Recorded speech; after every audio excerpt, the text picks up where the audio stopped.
Today is December the 8th. Could Jesus' resurrection have been fate? Right from the very start, apparently that was an attempt. Let's read about that in Matthew chapter 27, verse 62.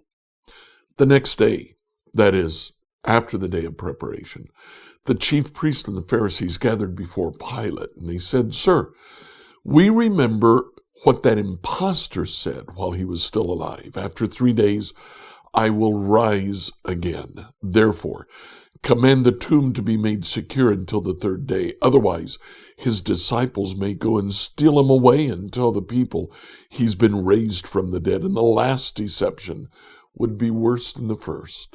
Pilate said to them, "You have a guard of soldiers? Go, make it as secure as you can." And so they went with the guard and made the tomb secure by sealing the stone.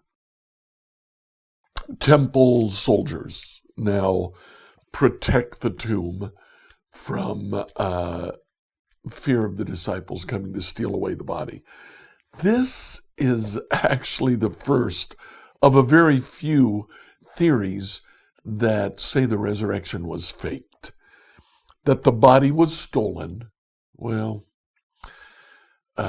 there was the guard to keep them away. And then later on, all of the 11 disciples died under scrutiny. They were told to recant, and they would not, because they couldn't get away with the reality of the resurrection. Another faking of the resurrection.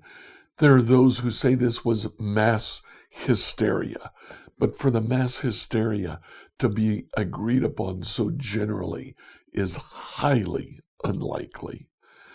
Others say no, it was intentional lying.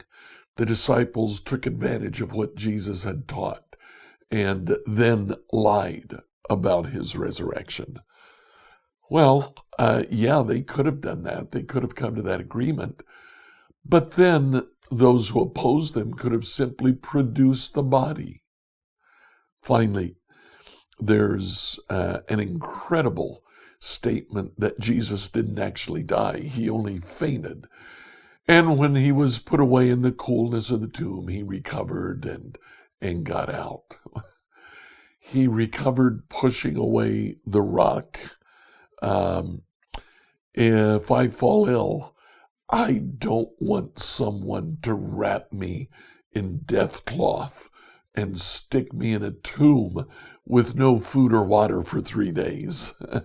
This is medically impossible. No, Jesus' resurrection was not faked. It was real. In the Old Testament, we have references to resurrection. One of those references let's read about in Job 19, 23 to 29. Job 19, verses 23 through 29. Oh, that my words were written down. Oh, that they were inscribed in a book. Oh, that with an iron pen and with lead they were engraved on a rock forever. For I know that my vindicator lives, and that in the end he will stand upon the earth. And after my skin has been destroyed, then in my flesh I shall see God, whom I shall see on my side, and my eyes shall behold no other. My heart faints within me. If you say, how we will persecute him, and the root of the matter is found in him, be afraid of the sword. For wrath brings the punishment of the sword, so that you may know there is a judgment. So there Job is talking about his own resurrection, but he opens the door to the possibility of resurrection. Psalm 16:10. In a messianic psalm, the Messiah says, "You will not leave my soul in Sheol, nor will you allow your Holy One to see decay." The Messiah himself predicts his resurrection. Finally, in Isaiah 53, verses 10 and 11, after the suffering of his soul, he will see the light of life.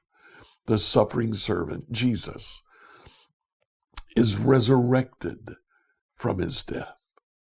What do we do about this today? Thank God for his incredible power seen in his incarnation and in his resurrection. Scripture reading from the New Revised Standard Version by Emily Herrera. If you like what you heard today, follow us